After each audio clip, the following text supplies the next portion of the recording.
charla sobre lo que es el divorcio y la pensión alimenticia.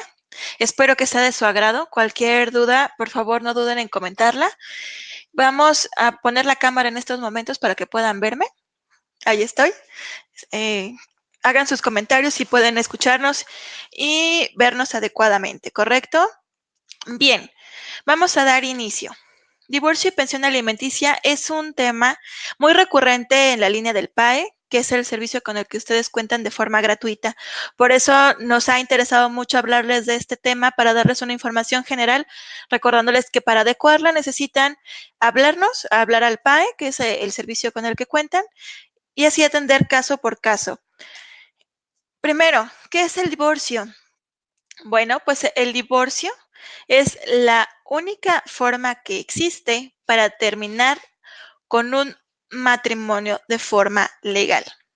A veces tenemos la creencia o algunas personas nos llegan a comentar que el matrimonio puede terminar porque en algún momento nos separamos y entonces como nos separamos, ya tenemos varios años, ya no tiene valor nuestro divorcio. Inclusive a lo mejor ya tenemos otra pareja, ya tuvimos hijos con otra pareja, adquirimos otros bienes, pero la realidad es que eso no sucede así. Entonces, pues la única forma legal justamente es iniciar un proceso de divorcio. Y hay diferentes tipos y vamos a detallar cada uno de ellos. Estos que están viendo en su pantalla son los diferentes tipos que existen a nivel nacional. Está el divorcio administrativo, el voluntario, el incausado, el necesario y el notarial. Es necesario conocer que en nuestro país las leyes se transforman continuamente porque se da cuenta la autoridad que la sociedad va evolucionando y entonces tienen que avanzar con ellos. Entonces, por eso es que ahora existen tantos tipos de divorcio y la idea es que se vaya migrando en todos los países hasta tener hasta estar homogéneos, tener todos los mismos tipos de divorcio, sobre todo en un caso especial que ahorita lo voy a abordar. Entonces, vamos a decir uno a uno cuáles son los tipos de divorcio y empecemos con el administrativo. Como pueden ver en su pantalla, el administrativo procede, lo podemos utilizar, podemos acudir a este medio cuando las dos personas son adultas, es decir, mayores de edad, tienen cuando menos un año de casados, no tienen hijos y no adquirieron propiedades. Para obtenerlo, es necesario acudir ante el oficial o juez del registro civil del lugar donde residimos, donde vivimos. A veces cambiamos de domicilio de donde nos casamos y actualmente vivimos en otro totalmente distinto. Y entonces hay que acudir a aquel que compete por razón del domicilio, es decir, pues en donde vivo hay una autoridad que puede conocer. Hay otras autoridades de otros lugares que no tienen este permiso porque todos atienden a un territorio. Está perfectamente delimitado. Es por eso que hay que acudir a ese lugar. Acudimos, llenamos una solicitud de divorcio administrativo, presentamos documentos que generalmente es el acta de matrimonio, y el juez lo que va a hacer, o el oficial del registro civil, lo que va a hacer es publicar, es decir, decirle a la gente en general que hay dos personas que quieren divorciarse, se va a permanecer ahí un tiempo y posteriormente habrá una resolución, es decir, el divorcio como tal, y se hará la anotación en nuestra acta de matrimonio. A partir de ahí estamos completamente divorciados. Esto tiene un costo que depende definitivamente de cada estado, cada ley de cada estado, ¿correcto? El notarial es el más novedoso. Es el último tipo de divorcio que salió a la luz y esto únicamente está disponible para la Ciudad de México. Aquí es necesario que las dos partes igual estén de acuerdo. Puede que haya bienes, puede que haya hijos. Lo importante va a ser que tanto esposo como esposa estén plenamente de acuerdo en los términos de esa separación. Es decir, qué va a pasar con los hijos, qué va a pasar con los bienes.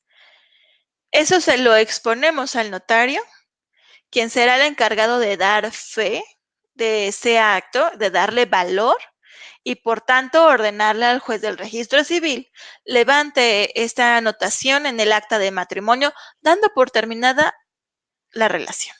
Quedamos divorciados. Y es obligatorio lo que hayamos acordado respecto de qué va a pasar con los bienes y con los hijos. Por otra parte, también el divorcio voluntario depende de la voluntad de ambas partes, de esposo y esposa. También puede haber hijos, también puede haber bienes, y aquí también premia la voluntad. La diferencia con el anterior que vimos, que es el notarial, bueno, pues el notario cobra sus honorarios, entonces hay que pagarle el costo que esto genere. El voluntario, este sí es accesible a nivel nacional, no hay un lugar donde no exista esta posibilidad. Y entonces llegamos a un acuerdo, ya sabemos que queremos divorciarnos, primer punto, ya sabemos qué va a pasar con los hijos y qué va a pasar con los bienes. Entonces hacemos un documento llamado convenio y este se lo hacemos llegar a la autoridad, al juez familiar. Los procesos ante un juez no tienen costo, o sea, el juez no cobra por llevar a cabo este proceso. Y tenemos aquí acceso a abogados gratuitos que pueden apoyarnos o inclusive contratar un abogado particular y pagar sus honorarios. Eso depende de nuestras necesidades y de nuestras posibilidades. Una vez que el juez recibe el convenio, lo va a revisar, sobre todo tratándose de cuestión de menores, porque todas las autoridades en nuestro país están obligadas a respetar y garantizar algo que conocemos como interés superior de los menores. Y esto pretende buscar las mejores condiciones de vida para los menores de 18 años, para los hijos. Entonces, también lo va a revisar el representante de los niños, que generalmente es el Ministerio Público o inclusive el DIF a través de su procurador, para saber que todo está en orden, que no se le están vulnerando los derechos a los hijos y si no hay ninguna oposición, entonces sí, se aprueba por parte de la autoridad una vez que ya se dio visto bueno por estas autoridades y los interesados fueron a decir de viva voz ante el juez que estaban de acuerdo. Se aprueba y se vuelve obligatorio. Es decir, tenemos que cumplirlo. El siguiente tipo justamente es el divorcio necesario y este es el que tiende a desaparecer. El divorcio necesario es cuando una persona, uno de los esposos, demanda al otro el divorcio y para obtenerlo, esta persona que está demandando necesita demostrar una causa, es decir, un motivo por el cual el juez pueda romper el lazo de matrimonio. Y esos motivos están contemplados en la ley y no podemos salirnos de allí. Tenemos que elaborar un documento, una demanda, en donde le expresemos al juez que queremos divorciarnos, qué queremos obtener con el divorcio y más allá, ¿por qué nos queremos divorciar? Después de que presento esta demanda ante el juez familiar, él la recibe, la revisa y la manda o la hace llegar a la otra parte, que sería el demandado, dándole así la oportunidad de contestar y defenderse.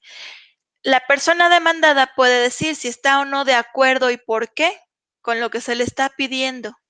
Si no quiere divorciarse, ¿por qué no quiere divorciarse? Si no está de acuerdo con que los hijos estén en la custodia de la otra persona, si quiere o no dar pensión alimenticia, que ahorita detallamos un poco más estos dos temas, pero tendrá que expresarse. Y aunque no lo haga, puede ser que él decida o la persona decida no contestar. El juicio se va a seguir.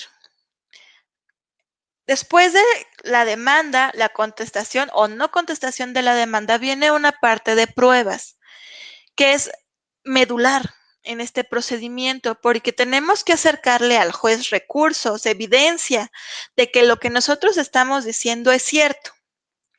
Entonces, Va a ser necesario presentar a lo mejor testigos que puedan decir si es cierto lo que dice la actora, la persona que quiere divorciarse, o tenemos que exhibir documentos en donde se contenga o se acredite que lo que decimos es verdad. El juez tendrá que analizar las pruebas obtenidas por parte del actor, por parte del demandado, si es que las hay, y entonces analizar si se logró acreditar, comprobar lo que se dijo uno, lo que se dijo otro, y con base en ello entonces tomar una decisión. Y esa decisión va a decir si te divorcias o no te divorcias.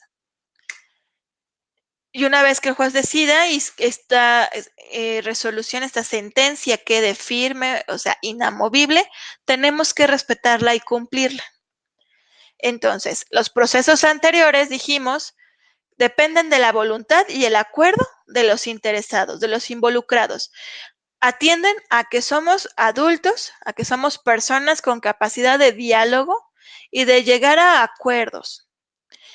Este ejemplo, este divorcio necesario, al contrario, atiende a esta incapacidad de comunicación que tenemos en algún momento, que no logramos ponernos de acuerdo, que hay roces, que hay inconformidades, y entonces hay una tercera persona llamada juez que va a tener que resolver. Y a lo que él decida, nos debemos someter. Ya no importó nuestra voluntad porque no nos pudimos poner de acuerdo. Ahora, dentro de estos procesos necesarios, es importante que sepan, pues que en cualquier momento del juicio podemos llegar a un acuerdo.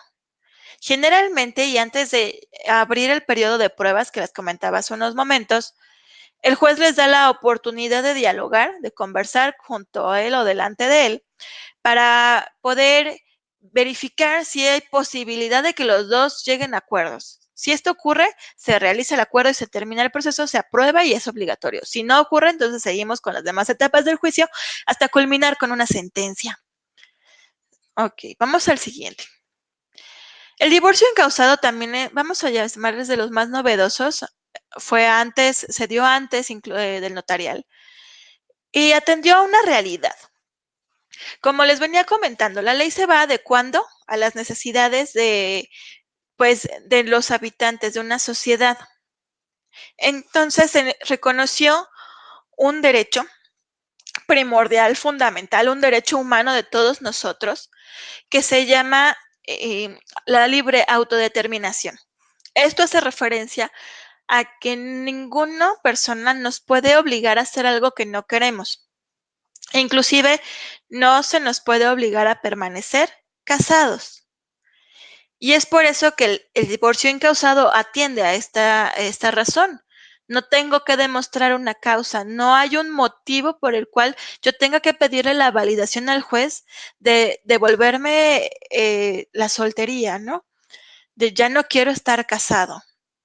Entonces, basta con que una persona quiera divorciarse para que elabore una solicitud de divorcio junto con un proyecto de convenio de qué quiere que pase con los hijos y con los bienes, se la haga llegar al juez, el juez a su vez se la entrega a la otra persona, a la contraparte, para que la analice el convenio y se manifieste sobre si está de acuerdo o no, dándole así la oportunidad a esta persona poder presentar también su propio convenio.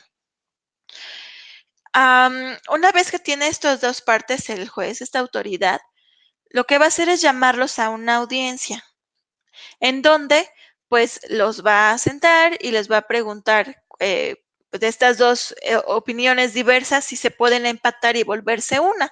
Les dirá cuáles son los derechos y obligaciones de cada uno de ustedes como esposos, como padres respecto a los bienes, e intentar de esos dos documentos hacer uno solo en beneficio de todas las partes involucradas, en especial de los hijos, cuando son menores de edad. Si no se logra poner de acuerdo, entonces el juez va a decretar el divorcio. Se va a romper ese vínculo de matrimonio porque una persona así lo solicitó, así lo quiso. Después de eso, pues tendrán que seguir el proceso únicamente respecto a los hijos y a los bienes. Ya se dio el divorcio, pero todavía no se resuelve qué va a pasar con lo demás. Y es justo donde entra otra vez el tener que probar para obtener lo que estamos pidiendo. Y el juez será quien decida. Vamos a hablar de los derechos y obligaciones entre los divorciantes, porque como dijimos, el matrimonio es una relación jurídica que genera derechos y obligaciones. Cuando damos por terminada esta relación jurídica, pues hay que saber qué va a pasar con aquellos derechos y obligaciones. Me voy a divorciar, ¿ahora qué sigue? Esta es como la primera pregunta que surge generalmente. Bueno, me quiero divorciar, pero no sé cómo. Ya vimos los procesos. ¿Y ahora qué? ¿Qué pasa con los bienes? ¿Qué pasa con los hijos? ¿Cuáles son nuestros derechos? ¿Cuáles son nuestras obligaciones? ¿Qué pasa entonces con el tipo de matrimonio que tuvimos? Ya hay de dos sopas. O nos casamos por sociedad conyugal, que generalmente conocemos como bienes mancomunados, o nos casamos por separación de bienes. Y esta información está contenida, está escrita generalmente en el acta de matrimonio. Hace varios años no se ponía necesariamente el tipo de matrimonio por el cual nos casábamos, sino que se asumía, porque la ley así lo permitía, que era bajo un tipo de régimen. Pero a la fecha es necesario manifestar la voluntad del tipo de régimen sobre el cual nos queremos regir. Y eso se anota en nuestra acta. Sociedad conyugal es cuando todo lo que se adquiere dentro del matrimonio es propiedad de ambas partes. No importa quién lo pagó, no importa el nombre de quién está. Todo pertenece a los esposos, a los dos, generalmente a partes iguales, 50% y 50%. Salvo que se hayan hecho capitulaciones matrimoniales en donde se establezca algo diferente, por ejemplo, el 30% para uno. Y así, o sea, vamos por porcentajes, ¿no? En este sentido, casi nadie o son muy pocos los que realizan estas capitulaciones. Si no las hay, entonces es mitad y mitad. Y cuando nos divorciamos, entonces hay que hacer una liquidación. Esta liquidación va a repartir estos bienes, que no nada más son los activos, también son los pasivos, es decir, qué va a pasar con la casa, con el coche, con los muebles, pero también qué va a pasar con los créditos o las deudas que adquirimos durante el matrimonio. Las tenemos que repartir. Y entonces hay de dos. O nos ponemos de acuerdo y decimos qué es de cada quien y cómo vamos a solventar las deudas.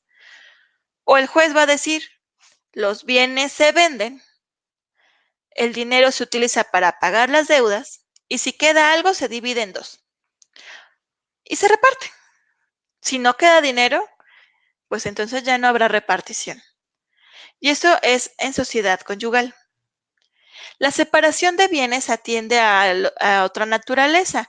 Aquí, si nos indica o lo que quiere decir es que cada quien conserva la propiedad de aquello que tenga su nombre. No importa si otro lo pagó. Si la casa está a nombre de uno, aunque lo haya pagado otro, a esa persona que aparece como dueño se le queda la casa. La deuda se queda a aquel que aparezca como titular de la deuda y tendrá la obligación de liquidarla. Por eso es muy importante cuando pensamos en contraer matrimonio, que estamos ya en el registro civil y que nos preguntan bajo qué régimen, hayamos platicado previamente con nuestras parejas, porque es la primera decisión importante que se va a tomar dentro de ese matrimonio.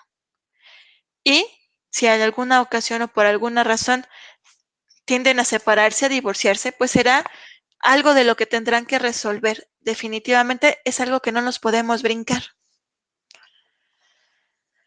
Después, derechos y obligaciones respecto de los hijos. Ya hablamos de los bienes, de los tipos de divorcio, y en todos estábamos comentando que hay que resolver qué va a pasar con los hijos o con las hijas. Cuando hay un rompimiento de esta relación marital, pues a veces parece que los hijos quedan en medio. Y por eso esta imagen que estamos viendo, es como si partiéramos en dos y quisiéramos dividirlo de esta manera, ¿no? Sin embargo, hay responsabilidades, hay situaciones que cuidar, que proteger, porque la ley comprende que los menores de edad son pues son una parte vulnerable de nuestra sociedad y hay que brindarles una mayor protección. ¿Qué hay de ellos? ¿Qué hay de los hijos y de las hijas? Primero, la leyendita que ven por ahí en su pantallita. Los hombres y las mujeres somos iguales ante la ley. Antiguamente había una preferencia natural, por llamarla así, de que la mujer se quedara con los hijos porque se consideraba que era la más apta para ello, para cuidarlos.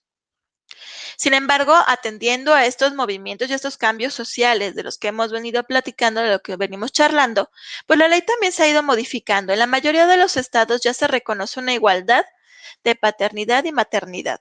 Los dos tienen los mismos derechos, las mismas obligaciones, y aquí depende de otras circunstancias la decisión sobre dónde van a estar los hijos, qué va a pasar con ellos, porque ambos pueden pedir la custodia.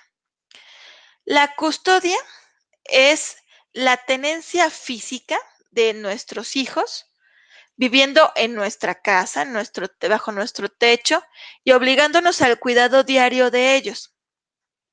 Eso es la guarda y la custodia. Nos separamos, pero yo me los quedo. La custodia, dijimos, puede tenerla tanto mamá como papá. ¿De qué va a depender? Bueno, pues si nos ponemos de acuerdo, entonces ya sabemos quién lo va a tener porque los dos estamos conformes con ello. Si no nos ponemos de acuerdo, entonces será necesario que el juez revise esas pruebas de las que tanto hemos venido hablando. Y de lo que se trata aquí es entonces de demostrar quién representa un mayor beneficio y seguridad para nuestros hijos. Y a esto no me refiero únicamente con la parte económica. A veces creemos que el mayor beneficio es quien gana más dinero, pero realmente no. El juez va a contemplar un cúmulo de cosas, como por ejemplo, quién tiene mayor tiempo para la atención, quién puede llevarlos y traerlos de la escuela, quién cuenta con un familiar o una persona capacitada para atenderlos cuando está trabajando, con quién tiene con quién los niños se sienten más seguros estando viviendo, si con mamá o con papá. Y aquí hago un pequeño paréntesis.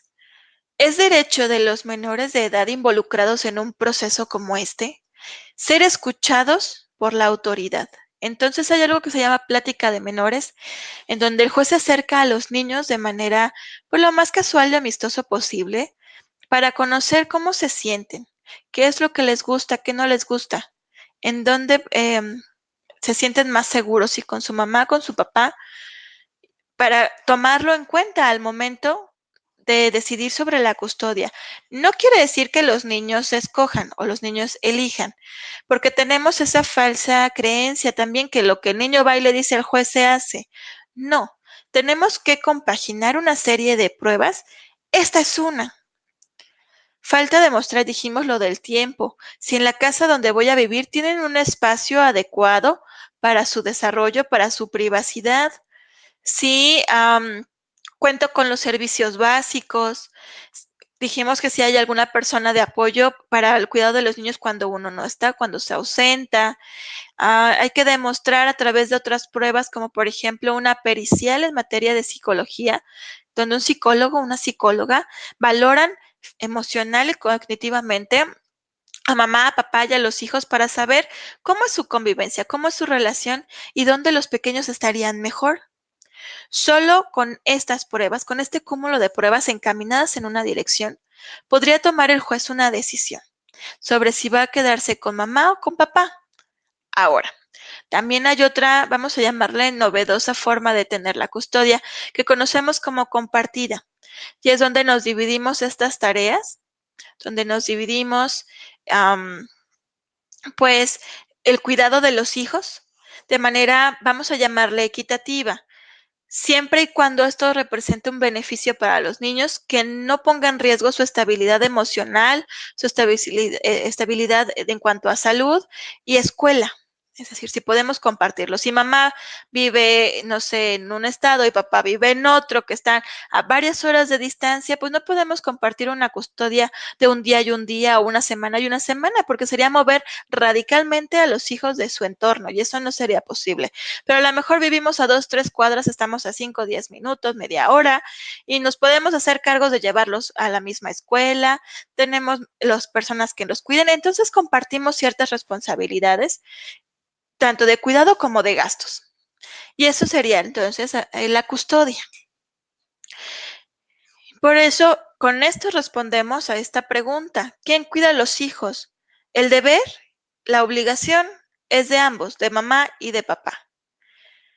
Si hay alguna dificultad o algún problema para que alguno de los dos tenga la custodia, porque no puede hacerse cargo, porque realmente no tenga ni los espacios, ni los tiempos, ni o la capacidad emocional de hacerlo, pues entonces tendrá que ser uno de ellos.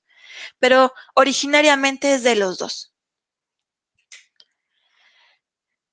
Una vez indicada o señalado quién va a tener la custodia de los hijos, se abre este camino a la pensión alimenticia.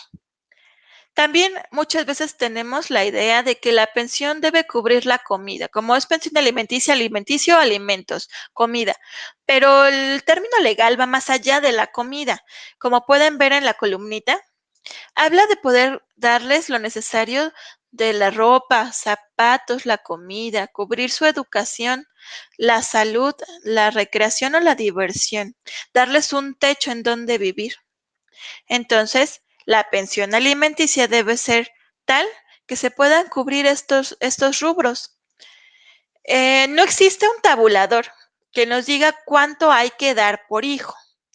Tenemos una regla general que indica la pensión alimenticia debe ser proporcional a los ingresos de quien debe dar los alimentos y a las necesidades de quien los recibe.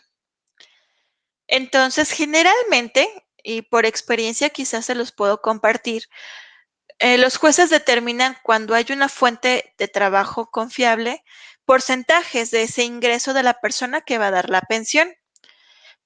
Vamos a poner un ejemplo, a lo mejor tengo un hijo y me van a dar el 25%.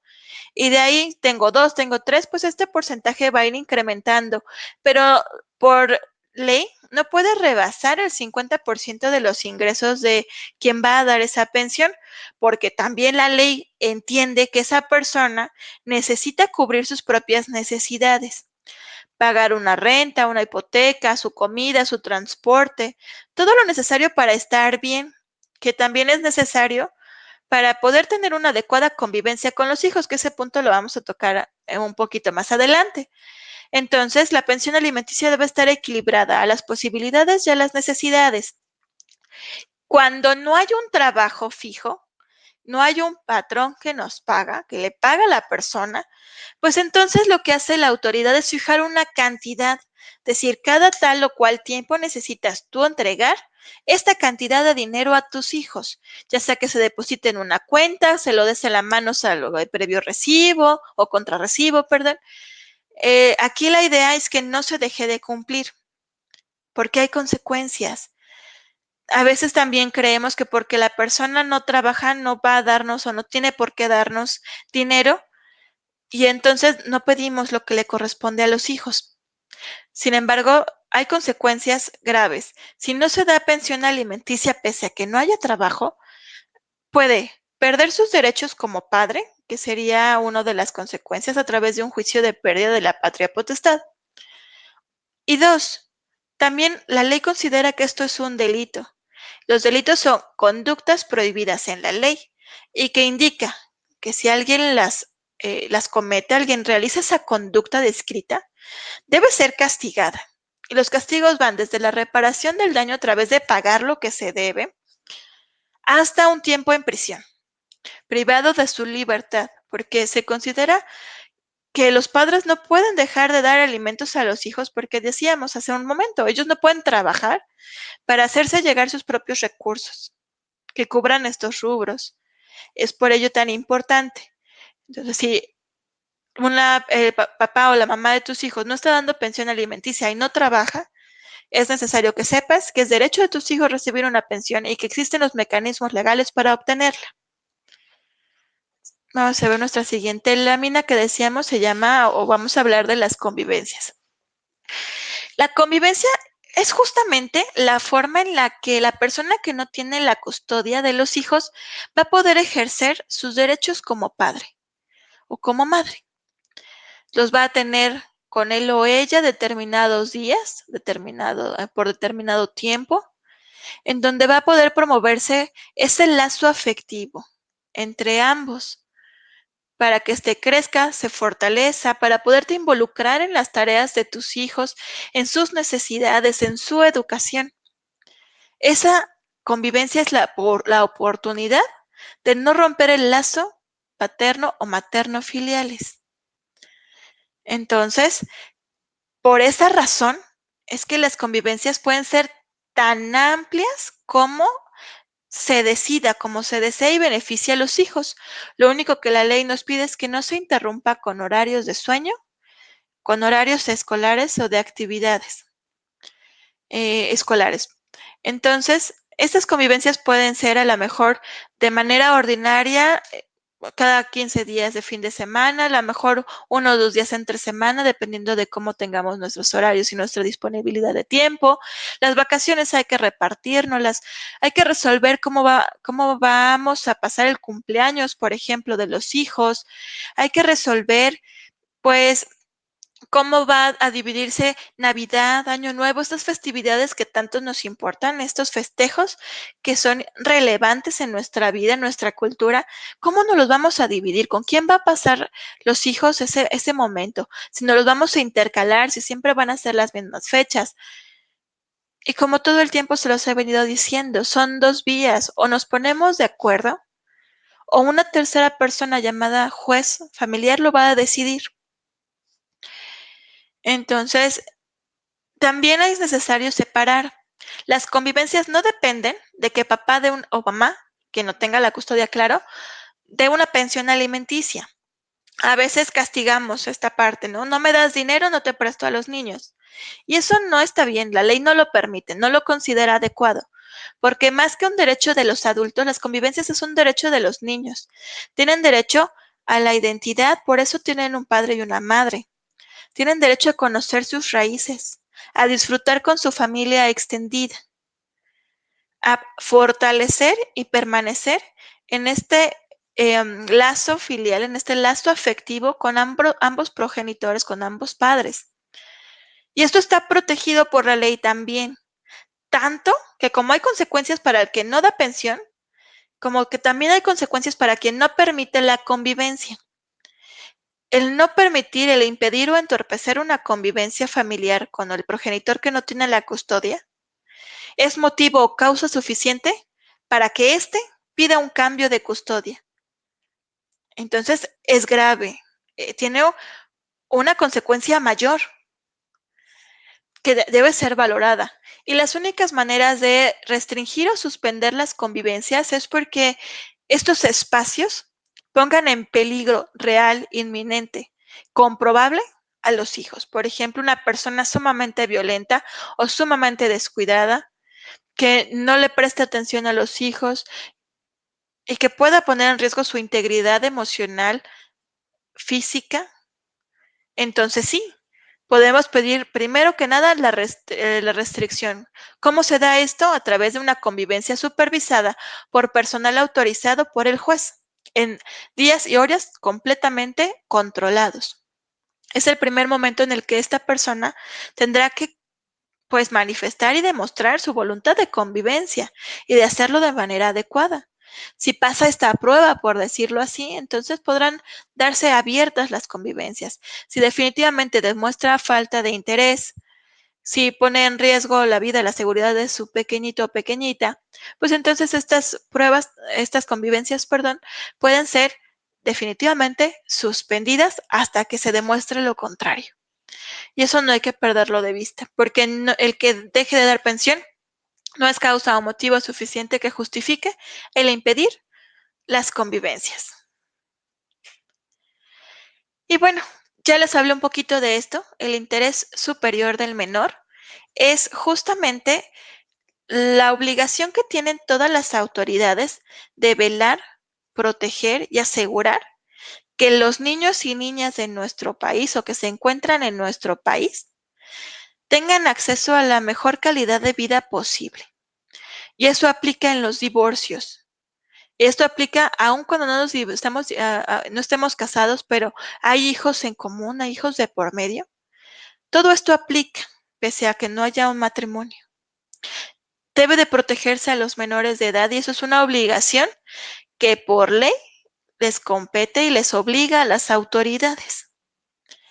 Por ello es que yo les comentaba al principio, se debe comprobar qué, o quién más bien dicho, representa una mayor seguridad y beneficio para los pequeños.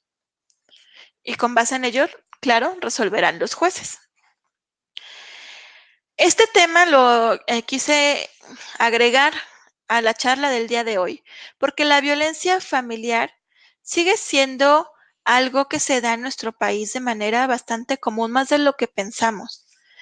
Y se trata este tema dentro del divorcio, es importante. La violencia es todo aquel acto, conducta u omisión que daña a la otra persona o a tu familia, ya sea física, verbal, emocional, económica, sexual. Hay diferentes tipos de violencia y ahorita los vamos a revisar. Generan una afectación real, palpable, en la mente y en el cuerpo, en la salud de las personas que nos rodean. Y cuando hay violencia en casa, violencia familiar, pues también se puede pedir la protección de la autoridad. Aquí tenemos los tipos de violencia. Se habla de la violencia verbal cuando hay gritos, cuando hay palabras hirientes, ofensas, menosprecios, todo aquello que sale de nuestra boca e impacta a la persona de enfrente, a quien se las estamos dirigiendo. Esta violencia, la siguiente violencia, la emocional, pues va bastante ligada con la anterior. Cómo dañamos a través de las palabras o de las acciones y que eso genere realmente un malestar emocional a nivel, pues, en nuestras emociones, en nuestra mente, de lo que está ocurriendo, que nos genere a lo mejor miedo, que nos genere tristeza, que nos genere dependencia. Eso es violencia. También la económica, que es cuando, pues, yo soy el que tiene todo el dinero y pues no te proveo de lo necesario. Te dejo 50 pesos y tú haces de comer, desayunar y cenar con eso. No hay más. Te controla el dinero. Tú ganas, tú trabajas, pero me lo das completo. Y yo lo voy a administrar y a ti te traigo con lo mínimo. No te doy para que puedas tener una vida digna, ni para ti ni para los hijos. Esa es violencia económica.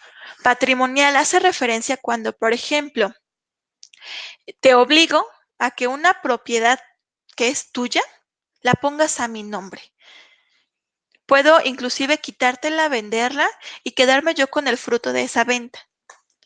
La física ya estamos hablando del golpe, del proporcionar una lesión o generar una lesión visible o invisible en nuestro cuerpo que pueda afectar algún órgano. Y a veces lo vemos en forma de moretones, de araños, pero también hay cosas más profundas, como a lo mejor que uno de nuestros órganos internos deje de funcionar por alguna situación, se rompa un hueso, por ejemplo. Y la violencia sexual, como decíamos, nadie nos puede obligar a hacer algo que no queremos. Y eso implica que si no queremos sostener relaciones sexuales con nuestra pareja, no se nos puede obligar. Y si se hace, pues es violencia porque se estaría ejecutando una violación. Y esto la ley lo castiga. Como les compartía, la violencia familiar es un fenómeno que se da desgraciadamente en los hogares mexicanos bastante frecuente. Tan es así que el Instituto Politécnico Nacional, que es un instituto universitario, se dio a la tarea de generar este violentómetro que ven en su pantalla, donde nos indican Justamente, pues los tipos de violencia, la intensidad de la violencia, marcando desde el número 1, si pueden ver en su pantalla, que habla de las bromas hirientes, y vamos subiendo de intensidad a los chantajes, al engaño, y así uno a uno nos brincamos al siguiente color que es más intensidad, que ya vamos cacheteando, ya empezamos a dar como ciertos golpecitos o celando y prohibiendo salir y nos vamos a lo más violento, que ya son las agresiones directas de causar un daño, como amenazarte en tu salud, en tu integridad, el obligarte a tener relaciones sexuales, el aislarte y pues culmina con el asesinato, ¿no? Con la muerte. Y nos dicen que la violencia, este violentómetro no necesariamente tiene que ir 1, 2, 3 subiendo paulatinamente, sino que puede saltar de un nivel, de un grado a otro en cualquier momento. No es necesario esperar un año, un mes, puede ser en cualquier momento. Y esto está prohibido por la ley, tan prohibido que se castiga. Entonces, ¿qué hacemos en caso de violencia? Lo primero es poner un alto, romper el silencio. Acercarnos a nuestras redes de apoyo como nuestra familia, nuestros amigos, para que nos acompañen en este proceso de acudir a las autoridades y decir qué estamos viviendo. Recuerden que a nivel nacional existe el 911, que es el teléfono de emergencia, en donde con cualquier situación como estas que hemos venido comentando, ustedes pueden comunicarse de manera inmediata para ser atendidos por la policía y evitar que esto llegue a pues palabras mayores. Acudir a realizar la denuncia es uno de los caminos. Denunciar la violencia se puede porque es un delito y decíamos que esos delitos se castigan. Cuando se denuncia, la policía, la fiscalía, el Ministerio Público, comienza una investigación para saber qué tipo de violencia, la frecuencia, quién la comete, si se cometió, cómo se cometió. Y de determinar que sí existe el delito, entonces esa carpeta pues se pasa a un juez, se envía a un juez que será el encargado de decidir si hubo o no el delito y cómo se va a castigar. Acudir a la fiscalía también nos permite pedir medidas provisionales. Estas medidas de protección tienden a, 1, separar al agresor del domicilio conyugal, o sea, lo sacamos de la casa. Le impedimos que moleste de obra, de palabra. Acercarse a la víctima a alguna distancia considerable a la redonda de cualquier lugar en donde te encuentres. E inclusive mandar un oficio a la policía para que sepan que hay una orden de restricción de este tipo y si tú les marcas, te toman en cuenta prioritariamente. Por otro lado, la violencia familiar también puede ser traída al juicio de divorcio necesario, como lo estábamos manifestando, como al incausado, en donde podemos solicitar esas medidas de protección también al juez familiar, porque de lo que se trata aquí es de buscar la mejor protección posible para que no llegue a lesionarse más nuestro estado físico-mental de salud. Entonces, romper el silencio, acercarnos a nuestra familia y a las autoridades es necesario para terminar con este ciclo de violencia y que sea adecuadamente contemplado y castigado. Antes de pasar a la ronda de preguntas, pues solamente me queda hacer una reflexión con ustedes. Y sería que, en primer lugar, el matrimonio solo se da por terminado a través de un proceso de divorcio. Ni la separación física ni el tiempo no lo otorgan. 2, es necesario resolver qué va a pasar con los bienes y con los hijos de ese matrimonio. Ya conocemos los derechos y las obligaciones. Y 3, la violencia, existen maneras de ponerles límites, determinarlo, y por ello es necesario acercarnos a nuestros seres queridos, a las personas que más confianza le tengamos y a las autoridades para que nos ayuden a detenerlo y a brindarnos las medidas de seguridad pertinentes. Entonces, espero que esta breve charla haya sido de su interés, que les haya gustado. Aquí está un reconocimiento que brindamos a Unsplash, que son los fotógrafos que realizan estas tomas de lo que hemos puesto en nuestras diapositivas. Y sin más, vámonos a la parte de las preguntas. Voy a activar los chats para poderlos leer. Váyanme haciendo sus preguntitas, déjenme sus mensajes. Ya les habían dado la indicación de que por favor fuera en el chat general, porque de lo contrario